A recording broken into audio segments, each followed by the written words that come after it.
नमस्कार, सभी पेंशन भोगियों का स्वागत करते हैं एक बार फिर से हमारे इस YouTube चैनल पर। दोस्तों, इस वक्त की पेंशन धारकों के लिए बहुत महत्वपूर्ण और इम्पोर्टेंट अपडेट्स आ रही है। जी हाँ दोस्तों, ईपीएफओ पेंशन में बढ़ोतरी का ऐलान, कितनी बढ़ेगी आप सभी की पेंशन। ईपीएस 95 पेंशन बढ़ोतरी को लेकर बड़ी खबर आ रही है। कर्मचारी भविष्य निधि संगठन से बड़ा ऐलान हो चुका है। जानिए कि कर्मचारियों को कितना यहाँ पर जो है फायदा देखने को मिलेगा, तो इसके बारे में आज इस वीडियो के अंदर बात करेंगे। वहीं बात करेंगे 8वें वेतन आयोग को लेकर आप सभी के लिए बड़ी खबर आई है।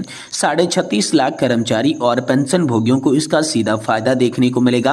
कंगना रनौत के सवाल और वित्त मंत्री निर्मला सीतारमण के सीधे जवाब निकलकर सामने आ चुके हैं।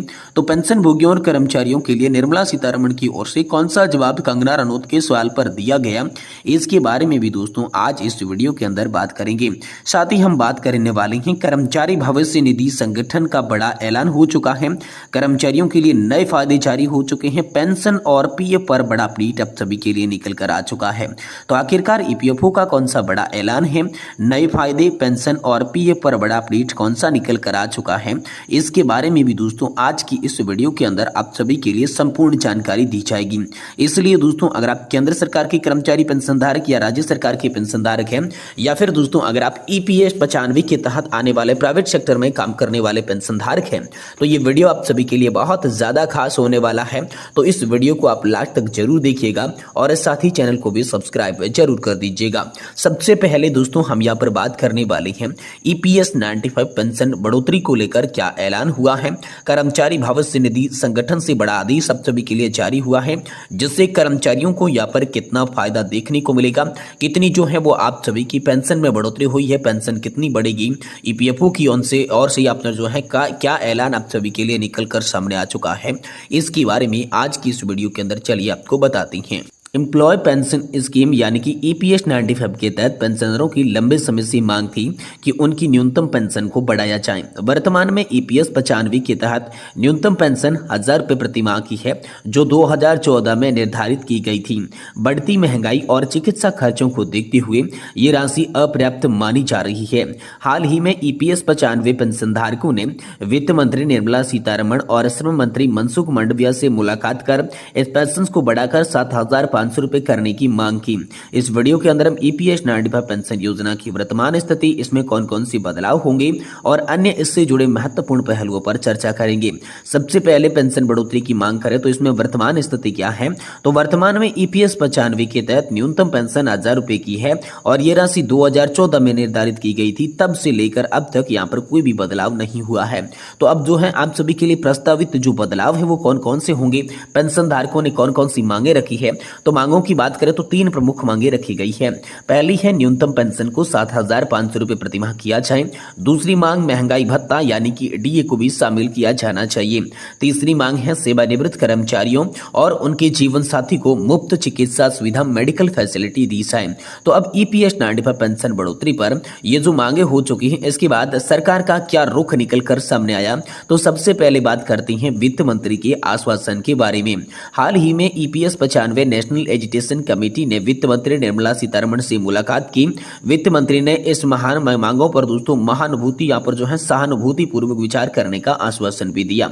इसके बाद श्रम मंत्री के बयान की बात करें तो श्रम मंत्री मनसुख मांडविया ने भी ईपीएस 95 पेंशन धारकों की मांगों पर जल्द कार्रवाई करने का भी वादा किया है। अब ईपीएस 95 पेंशन बढ़ोतरी के संभावित लाभों की बात करें तो जो सामान्य लाभ है, इसमें बढ़ी हुई पेंशन से रिटायरमेंट के बाद जीवन यापन आसान होगा। महंगाई भत्ता यानी कि डीए की बढ़ती कीमतों का यहाँ पर जो है प्रभाव कम होगा। साथ ही मुफ्त चिकित्सा सुविधा से स्वास्थ्य खर्चों में भी कमी आएगी। और वहीं वरिष्ठ नागरिकों के लिए विशेष लाभ की बात करें तो नियमित आय स्रोत मिलने से जीवन स्तर बेहतर होगा। स्वास्थ्य सेवाओं तक पहुंच उनकी जो है वो आसान हो जाएगी। लेकिन जो पेंशनधारकों की मुख्य समस्याएं क्या है, वो है दोस्तों हम सभी के लिए कम राशि, यानी वर्तमान में 1000 रुपए प्रति माह की जो है राशि वो बताई जा रही है। दूसरा समस्या है महंगाई का प्रभाव। बढ़ती महंगाई और चिकित्सा खर्चों से ये राशि जो है अपर्याप्त बताई जा रही है। तीसरी है चिकित्सा सुविधाओं की कमी, यानी रिटायरमेंट के बाद मुफ्त मेडिकल सुविधा यहाँ पर नहीं मिल पाती है। कुल मिलाकर बात करें तो ईपीएस 95 योजना संगठित क्षेत्र के कर्मचारियों को रिटायरमेंट के बाद वित्तीय सुरक्षा प्रदान करती है। हालांकि मौजूद न्यूनतम पेंशन की राशि अपर्याप्त मानी जा रही है। यदि सरकार इसे बढ़ाकर 7,500 रुपये करती है और डीए व मुफ्त चिकित्सा सुविधा जोड़ती है तो ये लाखों कर्मचारियों और उनके परिवारों के लिए बेहद ज्यादा फायदेमंद साबित होगा। वहीं दोस्तों अगली बड़ी खबर की बात करें तो कर्मचारी भविष्य निधि संगठन का बड़ा ऐलान निकलकर सामने आ चुका है। कर्मचारियों के लिए नए फायदे दिए जाएंगे। पेंशन और पीएफ पर आप सभी के लिए बड़ा अपडेट आया है। अगर आप ईपीएफओ के सदस्य हैं तो आप सभी के लिए महत्वपूर्ण सूचना है, अच्छी खबर है। इसके बारे में चलिए आपको विस्तार से बताते हैं। कर्मचारी भविष्य निधि संगठन ने हाल ही में कर्मचारियों के लिए कई महत्वपूर्ण बदलावों की घोषणा की है, जो उनके पेंशन और प्रोविडेंट फंड यानी कि पीएफ के अनुभव को बेहतर बनाने में मदद करेंगे।